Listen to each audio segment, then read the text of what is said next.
Don't let those other guys make your family share data. Switch to T-Mobile now and get 4 lines with up to 6 gigs each of 4G LTE data. Just $30 a line. And no sharing. So ditch your data worries and switch to the Un-carrier today.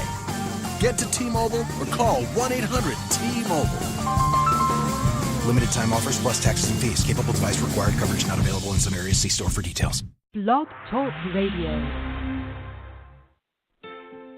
Welcome to R.E.I.G.N Blog Talk Radio Show with your host and creator, Minister Annie Bell, the founder and executive director of Wealth Management Ministries Incorporated.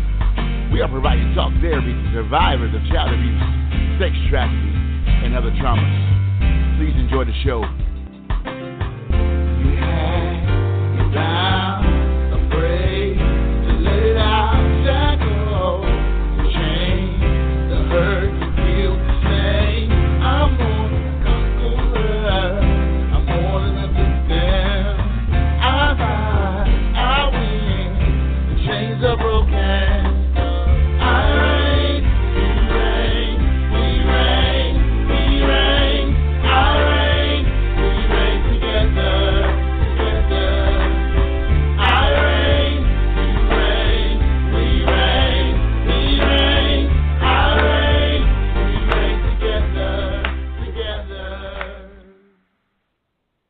Good evening, everybody, friends and family. Thank you again for joining us tonight. I am Minister Annie Bell, the host and the creator of R.E.I.G.N Blog Talk Radio Show, which is an outreach of Wealth Management Ministries Incorporated. We are endeavoring to bring talk therapy to survivors of child abuse, sex trafficking, and other traumas, as well as providing awareness, prevention, and resources to the community. Well, our guest this evening is a blog writer, an advocate who uses her corporate experience to generate awareness about sexual violence and complex post-traumatic stress disorder, or CPTSD. What you may not know about her is that she was a victim of sex trafficking by her own parents. I actually was introduced to her when I happened upon her blog site. After reading her bio, I knew I had to bring her on this show. So without further ado, please help me welcome Elisabeth Corey to the show. Welcome, Elisabeth. Thank you so much.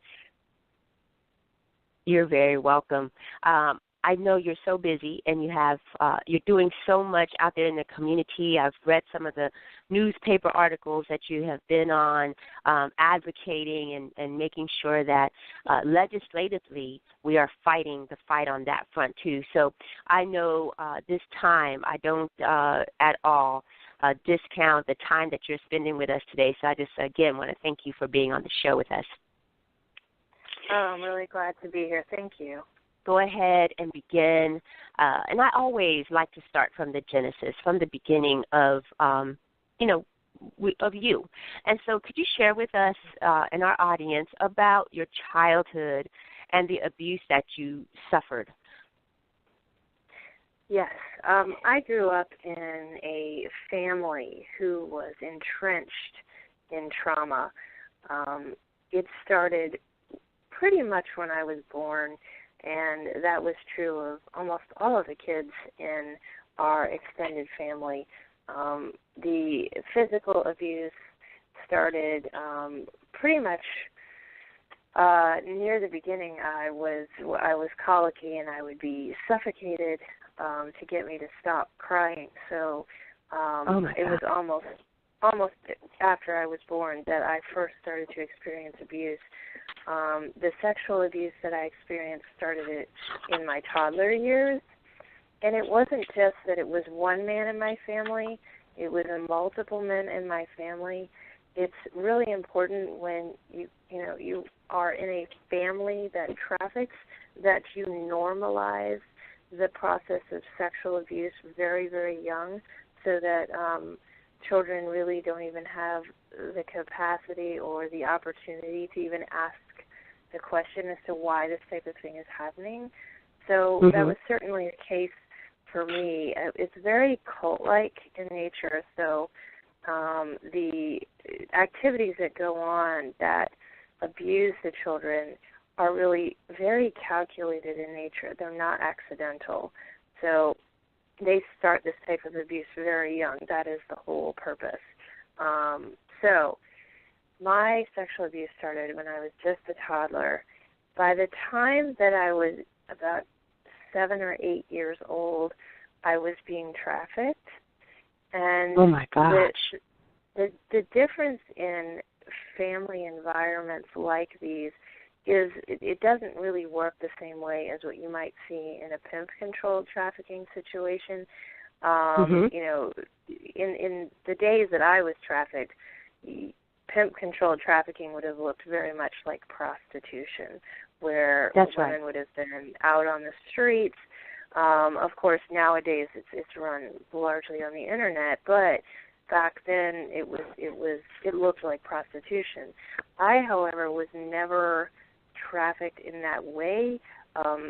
Most of the time that I was trafficked, it was between families in our neighborhood, or I was actually, my father was actually involved with some gangs, so I did experience trafficking through gangs, and at one point he did trade me to a brothel madam who was right outside of a military base. So I experienced trafficking in a lot of different ways, but that included experiences in houses, at neighborhood parties, with gangs, with brothels, and it was very much diversified. I was even sold to bachelor parties at times. So oh my gosh. It really looks very different than what you traditionally think of as trafficking when families are doing it. And I want to make the point that this isn't a situation where my parents woke up one day and said, I think I'll traffic my children. It happens because they were trafficked, and it happens because generations upon generations are experiencing this kind of sexual abuse and trafficking. So it's important to make that point that this is a brainwashing, and it starts, it probably started back many, many, many generations. So really critical to kind of understand that point that I like to make. But I guess by about the time I was 9 or 10 years old, I was completely broken. And what I mean by that is that I had decided to employ a very heavy dissociative defense mechanism where I was regularly forgetting what was happening to me. I employed memory repression, and I also did, in fact, dissociate to the point where I had separate identities that really held the trauma for me. This is a very powerful defense mechanism that I think works for most children who are in an inescapable and prolonged traumatic situation, which is kind of the definition of complex post-traumatic stress disorder. So I most certainly employed that. And once I had employed that dissociative defense mechanism, there would have been really no way of knowing, like I wouldn't have been able to have told anybody because I no longer consciously remembered what was happening to me, which is why I preach to people. I preach to people all the time to ensure that we're getting to kids very young before mechanisms are put into place, before these children have lost all hope of getting help, because I certainly asked for help a lot before I had to move into this mode of dissociation. So that's a little bit about my personal experiences. I never did get help, and so in the end, the way that I escaped my trafficking situation was actually like any kid who leaves home when they go to college. That was me. I left home, I went to college, and that was really when my abuse finally and truly ended. was at that point. And so you know, that's it's a little bit about it. I sit here and I am in awe.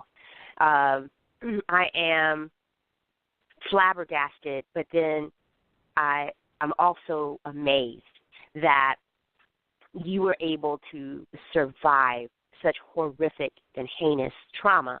A couple of things that came to mind was the generational mapping of the abuse. You could almost put down on a tree, you know, a drawing of a tree, and map out where this perverted spirit, you know, started. And so that's one observation. The other observation is, like you were saying, the generation of conditioning the children. So even your mother didn't find these acts to be surprising, you know, horrendous, or, you know, I got to save my baby. So you believe your mom was also abused as a child? I am absolutely sure of it. And I think that the real important point to bring up is that while my mom was not only aware of the trafficking but somewhat involved in the trafficking, I think it's really important that we note that when you grow up in families like this, I hear this all the time from people saying, well, my dad did these things that my mother didn't know. And I can tell you that that's really an impossibility. That's not happening. The mother in these kind of families knows, at least on an unconscious level, that this is going on, because more than likely it has happened to her, and in her experiences, because she had to dissociate as well, she is in like a full denial of what happened to her, and therefore has to project that same denial onto her children.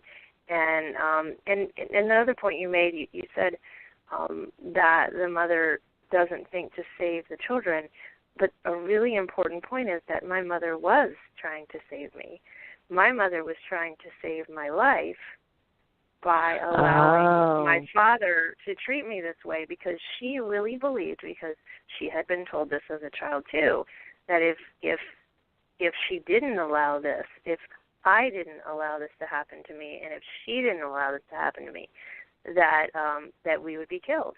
And death threats are a huge part of these types of families. So while it appears that she was also an abuser, she was clearly an abuser and a trafficker herself, but her reasoning for doing it was actually to keep me alive, as ridiculous as that sounds.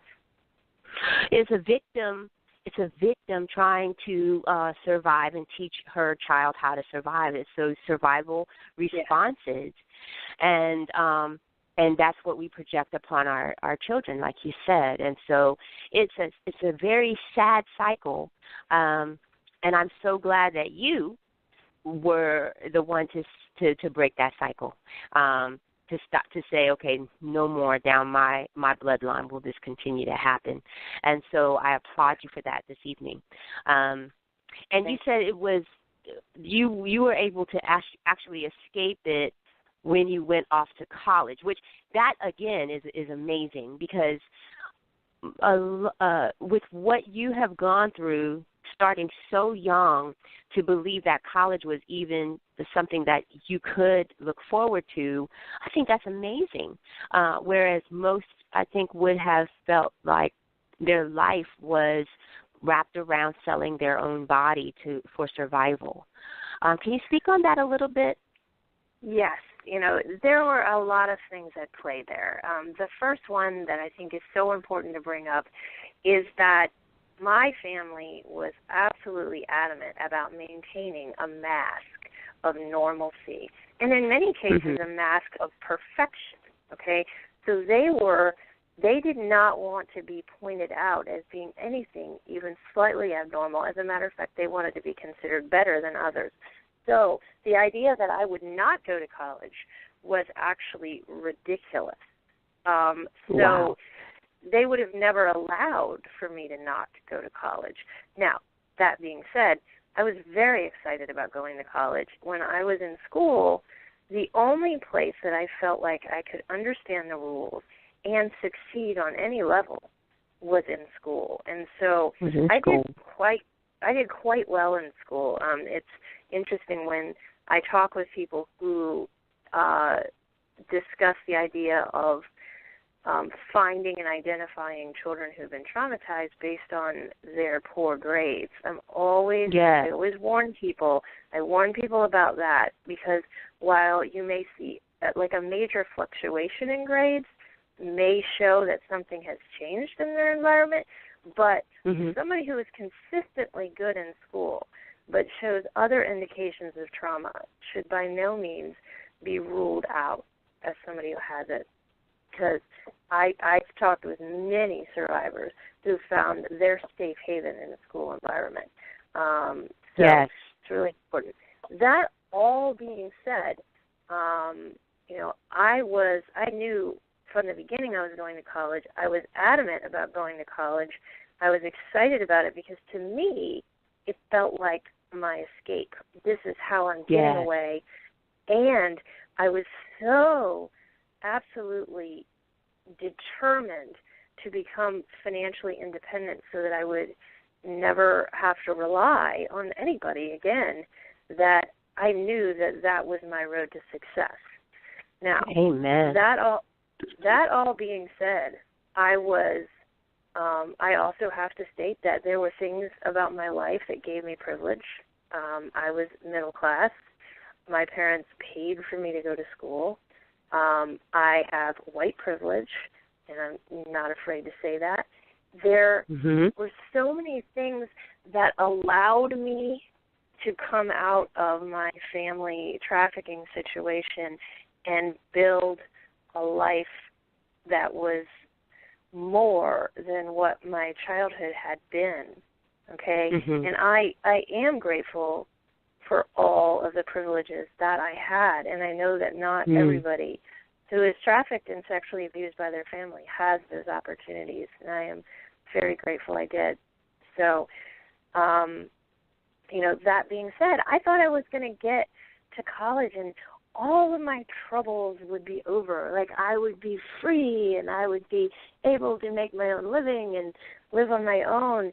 And what I discovered is that all of my trauma was sitting just below the surface, manifesting everything in my life. And I was faced with just one traumatic situation after another when I was in college. And I realized slowly throughout that 4 years that I had truly not escaped everything that I thought I had. It was repeating in my adult life. So I was not trafficked. But I was really struggling to find healthy relationships and was not finding them. Right. And that's so understandable with the survivors' responses that were created in order for you to survive. I'm going to take a quick break and for station identification, and we're going to talk a little bit more about that. Everybody, please stay tuned. A better network as explained by an abnormally large basketball hoop. When a wireless network has bigger capacity, more data gets through more quickly. Score. Better matters. Verizon.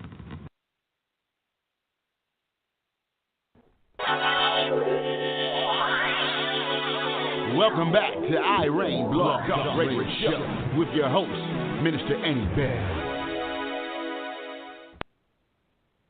I told you I was going to take a quick one. Welcome back, everybody, to R.E.I.G.N Blog Talk Radio Show. I am your host, Minister Annie Bell. Just a quick note, our first More Than a Conqueror Survivor Support Group is full, and we have begun and well on our way on our second month. However, we are creating group number 2 in April. So please continue to sign up and we will get you in, try to get you in by the second group. And so, so continue the registration. If we have to, we'll do group number 3 and so on and so forth.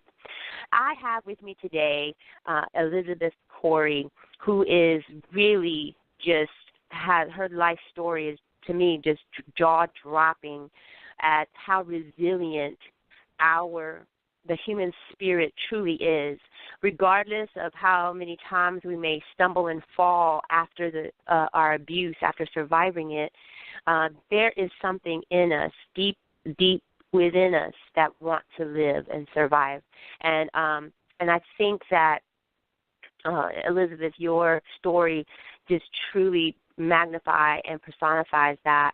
I know you said that while in college, those 4 years, your trauma and the survival responses that you had developed truly began to talk about that with us just a little bit, about your college life and how you saw that, how that played out for you in your adult life. Yeah, well, I was still very unaware, and all of my abuse and trafficking was completely unconscious when I was in college. I was still communicating with my parents on a regular basis. They were paying for my college, and they were continuing the mask of normalcy, and continuing to pretend like nothing had ever happened. And so I was continuing to do that as well. I really had no understanding of what I'd been through consciously. So I was interacting with people, and I had no self-worth. And I had learned so young to meet other people's needs at all costs, that I would sort of change who I was depending on who I was talking with, or try to, I was definitely a people pleaser. I would try to meet people's needs and to get them to like me, and I was desperate for love and attention, and yet I wasn't finding the right people to give me that in the right way. And it just, while I made it through my college experience with decent grades, I found it really difficult to fit in, find friends, definitely find any worthwhile intimate relationships at all. It just felt like I was an outcast, and I think internally I truly believed with every single cell of my body that I was an outcast and that I would never really fit into the world. Yes, and I understand that feeling, and also knowing deep down inside that you are different, because you're forever changed by that abuse. And that, I think that was something that hit me when I was in my teen years, as I was going to school and doing all the normal things to hide what was really going on after school. I couldn't connect with people because I felt like, well, really know who I am and what I'm going through. So I just never, it just felt like I was being fake, and it was not until after I got out of high school and felt more freedom to speak about my abuse that I truly began to heal from it. And I wanted to talk briefly about the complex PTSD because it's a rather new diagnosis within the psychological community, and not a lot of people know about it. And although I speak about it a lot and definitely put a lot of it on my Facebook page, but for those who don't know, we just want to take a moment and make sure and kind of catch you up to speed. The difference between PTSD and complex PTSD is that it's a PTSD is just one traumatic event or two traumatic events, whether it's rape that one time or a car accident, whereas complex PTSD is more of a chronic trauma that is continuous and repeats for months or years at a time. Some examples of that is the sex trafficking. There's a whole whole brand new, different mindset there of the people who victimize through the sex trafficking. I mean, they truly, that guerrilla pimping it truly comes out. Concentration camps, even slavery, that people who were enslaved, the black community, the African Americans who were enslaved all that time and just freed after the abolishment, we had masses of people with PTSD with no therapy, no counseling, and was just told to go and live life. But, of course, you had that segregation and all that. And so you can kind of see why the black community, there's so much black-on-black crime and dysfunction, because I truly believe that without the proper healing, we pass on that dysfunction and pass on our survival responses. But prostitution, long-term domestic violence, child sexual abuse, and, of course, the exploitation ring. So that's what the CPTSD is, and so it's critical that people understand the difference, and it's critical that people understand that this is a true and very what's the word? It's in our communities. We're sitting on the buses with people with CPTSD. We are going to schools. We are going, to work. We are in the same lane. Yes. And then you wonder why people are just, killing people with at schools and movie theaters. There's something going on that we have to address within our community and our nation so that we can heal together, from the different things that are happening. So, go ahead. I just wanted to address that too, because you bring up such an important point. I've even heard, I don't know if you've heard this phrase, but I've heard the phrase post-traumatic slavery disorder. You've heard this phrase before? There's actually a book, and I wish I knew the author's name off the top of my head, but I don't. But there is a book that actually, I believe that's even the title of the book, but it is about that. And I think we have to be very honest with ourselves that this trauma, the complex PTSD, has been passed down from generation to generation to generation. I believe that, I come from an Irish ancestry, and I know that many of my ancestors did travel to the United States right around the potato famine. There were some horrific events going on in Ireland at the time where families were being held, poor families were being held in what was essentially concentration camps. And families were separated. Children were being sexually abused in that environment. And so I think all the way, I know I'm going all the way back to the potato famine, but if trauma happens and then that trauma is not addressed, it does pass down generations. World War I, World War II, tremendous trauma on our men. And those men came home with all of that trauma.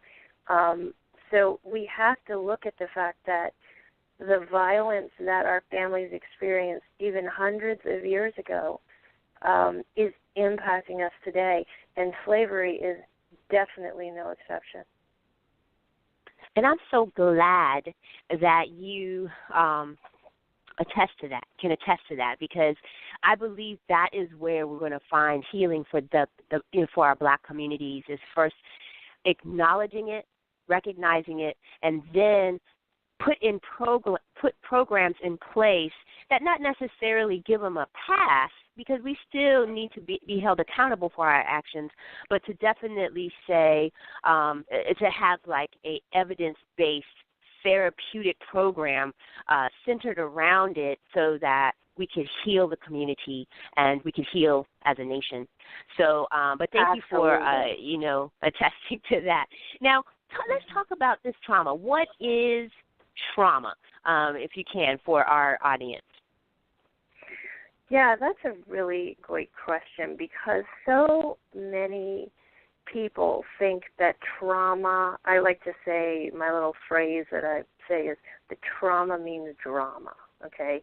Mm-hmm. And what we have been talking about here today is absolutely the dramatic trauma, okay? There's no doubt about it, what we've just discussed.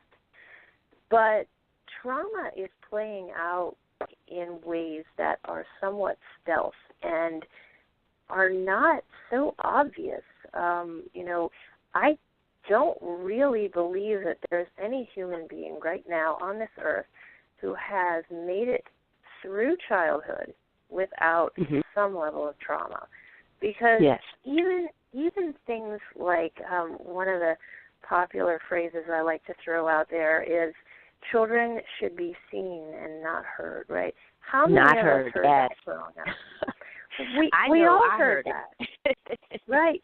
So even with something like that, the messages that you get from that are that what you have to say is not important, that you don't have a voice, that you are somehow lesser than everybody else.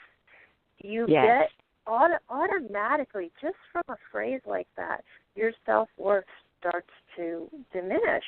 And so I've actually worked with clients who relate to everything I write about, and they're like, but I didn't have bad childhood. But then they start to look at those forms of conditional love that they experienced from their family, and they realize, there were problems. There were problems growing up that kind of created this lack of self-worth that they're dealing with today. And that is trauma. Yeah. It's traumatic to a child to not be able to be who they are. That's right. It's a breach to what we understand as what we see ourselves, and then someone tells us something opposite. So it's definitely a breach from our understanding, which can cause the trauma. And that's so, that's so profound because it impacts, and because of the fact that we are in our fallen nature, in a fallen world, you're right. There's none of us who could skirt past trauma. Now, there's a difference in how trauma or an event can impact a person, their physiological makeup, their psychological makeup, and even their environmental framework has a lot to do with how they may handle it, but it's trauma yet. And the resolution then would be different as well because, if it wasn't a big traumatic event for me, I may be able to resolve it just by acknowledging it and speaking about it and moving on. But it may have affected someone else quite differently. And I talk about how my brother and we were raised, obviously, in the same household, but we are completely different in our survival responses. And we didn't have a silver spoon in our mouth. I mean, we didn't go without meals, but our dad was very strict, and we heard some of those things. Children should be heard, not seen. Seen, not heard. And children were born to be slaves to the parents until they grow up. I mean, we've heard it all. And I grew up truly rebellious, not to the point where I was going to get in trouble by the law, but I really stood up to that and questioned that part to say, well, why is it that I can't talk? Why is it that, I remember one time we were not allowed to speak in the car while we drove from Texas to Washington, D.C., and we were 8 and 9 years old. Wow. Now, that's traumatic for two kids because it took us days, and we could not speak in the car. We can speak when we got out because my dad didn't want all the noise or distraction while he was driving. But anyway, we bring up some really good points. I need to take a quick break, and then I'm going to come right back, and we're going to talk a little bit more about what types of clients you work with, and, do they have the same story? Because, again, we're all different, right? Yeah, absolutely. Okay. Okay, so everybody hold tight. Give me about 1 minute. You use Tide Pods? Yeah, but I thought you were the queen of the pre-treat soak. Treat soak. Those are fond memories, but those things are amazing. Once I saw what they did, I actually started to relax. Don't touch my things. Those little guys clean, brighten, and fight stains. So now I can focus on more pressing matters. Like your containers. Isn't it beautiful? Your sweet peppers aren't next to your hot peppers. That's my...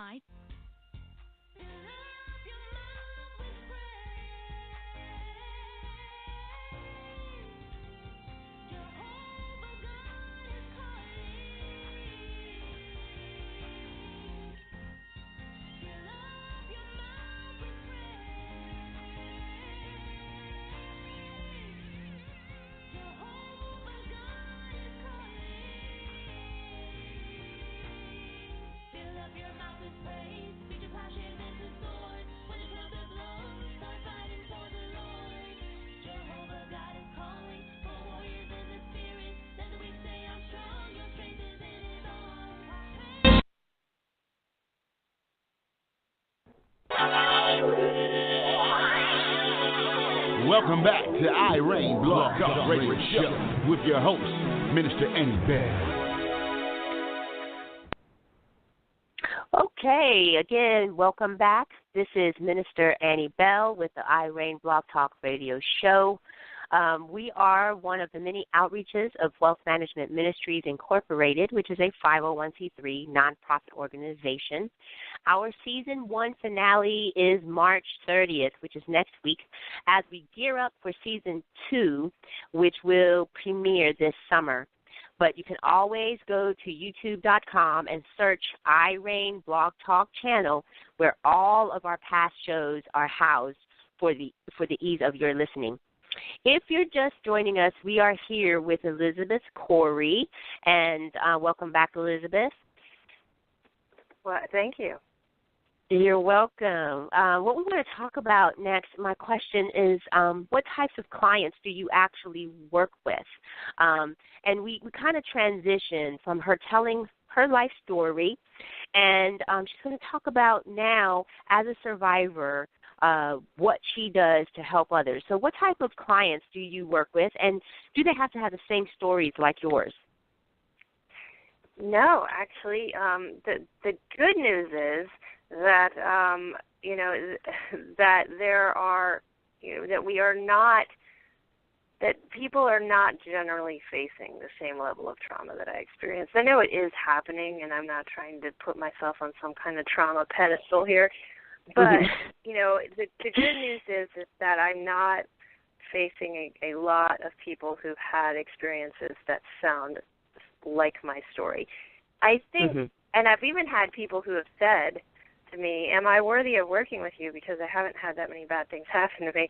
And I've always said, of course, because wow, what I have discovered over the work that I've done is that trauma and dissociation are on a continuum. And you were talking about that earlier, that it affects us all very differently. And so the point is that we've all experienced something. We've all experienced a trauma. We've all experienced some level of dissociation. It may be minor, it may be extreme. Well, we all have something. And our stories are vastly different. And every single one of us can heal our trauma, and in very similar ways. In some cases, it may take years and years and years. For other people, it may happen much more quickly.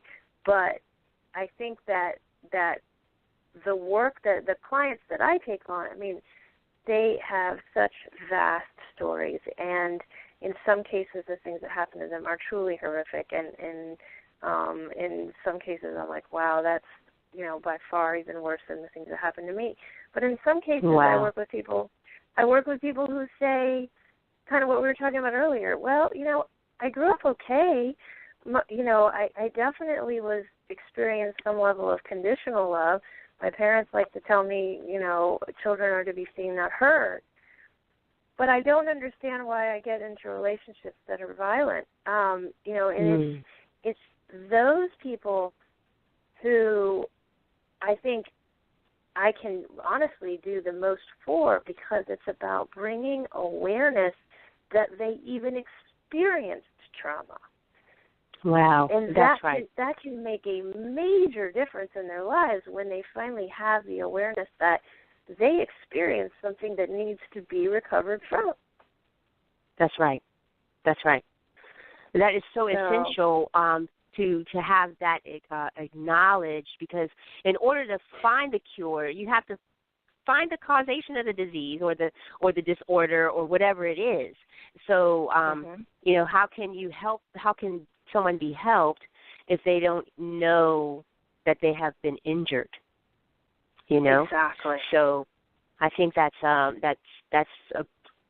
you know, step number one is so important for you to that you do that. So that's great, and that they can discover that, wow, this is a breach, this is a trauma, and to me, and now we can figure out why I keep getting into these abusive relationships, you know, like you were saying earlier.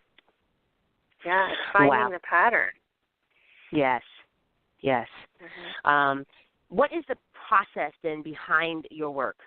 What I do is I take a really good look at what is happening within what I refer to as the internal family system.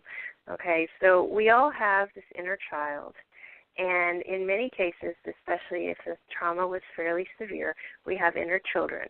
We also have what I call an inner defender, and that's the part that is largely mistaken for the inner critic in the mainstream psychological circles. I don't refer to it that way, because that is actually a part of us, and it's actually trying to be helpful. It's taking all of the abusive statements that we heard. That part of us has internalized those statements and is repeating them back to us to make sure that we remain safe and secure by remembering our place in society. The problem is that the inner defender is generally wrong, and there's a process to kind of shifting what that inner defender is thinking and rejecting it the way that we are told to do with the inner critic is actually a very bad idea. Rejecting it actually allows it to continue in the unconscious, and it continues to run our lives. So what I do with my clients is I work with them to embrace the inner child and the inner defender, who will often stand in the way of the inner child, so it's really important we don't forget about it, and really begin the process of reparenting and retraining, so to speak, these parts in the way that they look at the world. And that requires a lot of cooperation, a lot of inner conversation. I really encourage my clients to do a ton of journaling, because that's when we can get the best information from our inner parts, is when we write from them. So we do a lot of that work, and then really building our daily awareness of how we are interacting with people in the world, and how is that being driven by the belief systems that our inner child and our inner defender are carrying. And then how do we begin to shift those? It isn't an overnight process. It takes time, but there is a way to make it happen. And so we look at that. And then the last thing I focus on with my clients in most cases is bringing their awareness back into their body, because so often they've kind of lost touch, been dissociated to such an extent that they're not really in their body. They're not breathing. They're not aware of what's happening in their body when their inner defender is triggered and they're experiencing a traumatic response. So it's about bringing them back. So that's a lot of the focus of my program, is really the inner conversation and the awareness of both our external world as well as what's happening right within us. Wow, that's very profound, because I do speak about my inner child a lot, and I try to what's the word? Like you say, reparent and reintroduce my inner child. I mean, I go to Disney. I try to do the things that were not available to me as a child. And not just those things, but, with nurturing relationships, allowing myself to be nurtured, allowing myself to be loved, and approving of myself as I am. The flawed being as I am, I still am approving. Do you also, in that exercise, because I understand that with complex PTSD, the evidence-based treatment has been what's been, so good as far as results. Do you also find that you have to give help them restore control and power to themselves? Yes, well, I think that is really something that happens through this process in almost an organic way, because as we reparent the inner child, who is often the one who feels powerless and hopeless and much like a victim, as we reparent that inner child, and that inner child begins to understand that we are in charge and that we are strong enough to protect them, that is the process of empowerment, that we suddenly are letting the inner child know that we have this, we're going to be an adult, we're going to be empowered, we're going to stand up for ourselves, and we're going to stand up for that inner child so that inner child doesn't have to do that anymore. And that really is where the empowerment begins to happen. Amen. I love that. I have not actually utilized that technique, and I'd be very interested in finding more about it. Now, what results have you experienced with your clients? Well, this is different from therapy. Okay, a lot of therapy is really focused on getting you through your day, finding behavioral ways to live with your trauma. That a lot of the CBT techniques are kind of focused on that. This goes deep. Okay, and what we have seen, and this is just in 5 weeks. I had one wonderful client who, and keep in mind, I don't talk about food. I don't talk about eating in my program at all. Okay, I do talk about defense mechanisms in general, but she was able to lose 8 pounds in 5 weeks. Wow. Through my program, because instead of eating, she would write. Because we do a lot of journaling, she would go and write instead of eating. I had another woman who became aware enough of her body to realize that she had a couple of moles that were starting to change, and she went to the doctor, and we're still waiting to hear back on the biopsy, but she had not been aware enough of what was happening in her own body, and that's what dissociation can do to us. We can lose awareness of ourselves. I've had people who say they've experienced levels of profound peace after accessing these inner parts. A lot of people who come to me have trouble sleeping, and they say at the end of the 5 weeks they're finally sleeping through the night. Wow. We just see some amazing manifestations from this work of being able to open up that inner conversation and build awareness. It's truly, this kind of work is life-changing. But I will say that it depends on your level of commitment, because that inner defender is super strong, and I know in me, my inner defender is always coming up with reasons why I don't need to do any more recovery work. Okay, so we have to be committed and strong about it, because if we're not, we won't get the same thing out of it as we will if we are. And what also brought to mind, and I talk about this all the time, but when you were saying about the person who had actually lost weight, I don't know if you've heard of the ACE research, adverse childhood experience.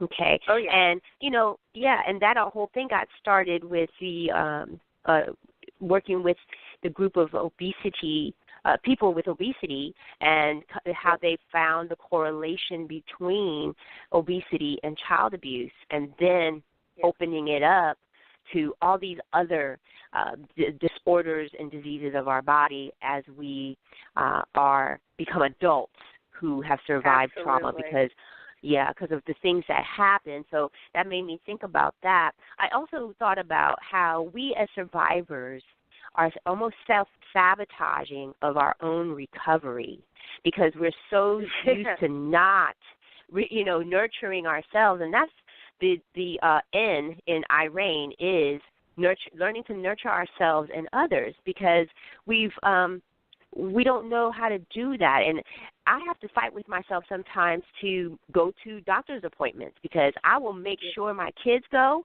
But when it comes to me, I'll be more relaxed and say, "Oh, I don't need to go." And I know that even in our group sessions, people who have signed up won't come to our support group because, again, they're self-sabotaging their own recovery. Do you find a lot of that with your clients as well? I actually have a really good time with everybody's inner defenders. I have to admit that I find it funny and a little bit, honestly, it's very informative because every single client I work with, I learn something new about what a defender will do to get out of this work. It's really amazing. But, I mean, I have had people say, I had a recent client who hadn't been doing his tools. And I said something, I'm like, I haven't gotten a response to the last 2 tools. And he's like, I didn't get your emails. And I'm like, oh, are you sure? That's weird. And he went back and looked, and both of the tools were sitting unread in his inbox. And he's like, I don't know how I missed those. I don't know how I didn't see them. And I was like, wow. I know how. And selective blindness. I've had defenders I've had inner defenders turn off phones where I've called and haven't gotten through, and then the person called me back and say, I have no idea why my phone was off. And it is amazing the defenses that we have developed in order to survive. Those defenses aren't just going to go away. It's not just going to be like, oh, you want to recover? Yeah, sure, let's just do that. That's not how it works. It's a very complicated unraveling of the defenses, and it takes time and effort. And if we understand the inner defender, we can stop judging because not only do we individually judge ourselves because we're self-sabotaging ourselves and we don't know why, but also a lot of times people who are trying to help us don't know that's happening, and they judge us, and that does not help. That actually makes things much worse. So it's about embracing our defenses and letting our inner defender know, hey, you've done a great job keeping everyone alive up until this point, but you know what? Now we need to start cooperating and doing things differently. And it's not going to change overnight, but beginning with that kind of compassionate approach to our inner defender can start to make things shift for us. Yes. And I think that's critical. Again, I have a client who constantly says, I need help, and but everybody's charging so much, and I don't want to pay, and so, but I'm telling her, hey, there's we do some pro bono work, it's free, come so you can get healing, and then the next response is, I'm already healed in Jesus, and I'm thinking, okay, do you hear yourself talking? First, you're coming to me because you say you need help, but then you say you don't need the healing. So that's that other that inner defense that you're talking about as well. Exactly. We have about 2 minutes, and I want to make sure our listeners hear and about your future endeavors, and also I want them to be able to get in touch with you for your counseling, your workshops, speaking engagements. So could you share that with us? Yes. The number one way to reach me is to go to beatingtrauma.com, which is all one word, Beating Trauma. I have a contact page on there. I also have a description of all of my current offerings, which includes my guidance sessions, which I've been talking about here today. I also do have a parenting workshop for those who have been through trauma and are trying to parent differently. So both of those available on my site. I also do a weekly blog. If you sign up for my mailing list, you will get not only a free ebook, which will help with building your awareness, but you will get a weekly blog from me that talks about life experiences after trauma. And I can attest to the fact that she will get right back with you. It's the best way to communicate with her, because that's how I contacted her to ask her to be on the show. So she's not one of those that doesn't monitor her site. She is on it. I'm also part of the news, the e-letter, and there's some great nuggets coming out of there. And so, please get on that beatingtrauma.com, and if you go through it, I had one person, one of my friends get on there, and she said that, you speak directly to her with what she's going through. So it's an amazing site. I'm so thankful that I was able to get in touch with you and to even catch it. And I want to thank you, Elisabeth, for being on the show today. You have been a wealth of knowledge, and thank you for being so candid and sharing with us the trauma that you've experienced. Well, thank you. I really appreciate you giving me the chance to talk to everybody today. Wonderful, wonderful. We'll stay in contact, but, until then, you take care, and thank you very much again for being on the show. Thank you. You're welcome.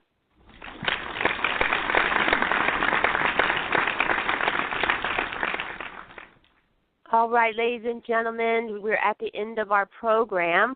I do want to share the wisdom to reign. But before I do that, don't forget, we do have prayer line open tonight for each and every one of you who need to connect with somebody, to pray with somebody who understands what you're going through, who also we have created a safe environment for you to call in and talk to someone. Our number is 530-1212. Access code is 225-184-078. If you missed the number, just glance down on your monitor. You'll see the information about Elisabeth's blog and information on how to get in contact with her, as well as information on the prayer line and things of that sort. So, my wisdom to reign. Children are great imitators. Let's give them something great to imitate. Again, children are great imitators, so let's give them something great to imitate.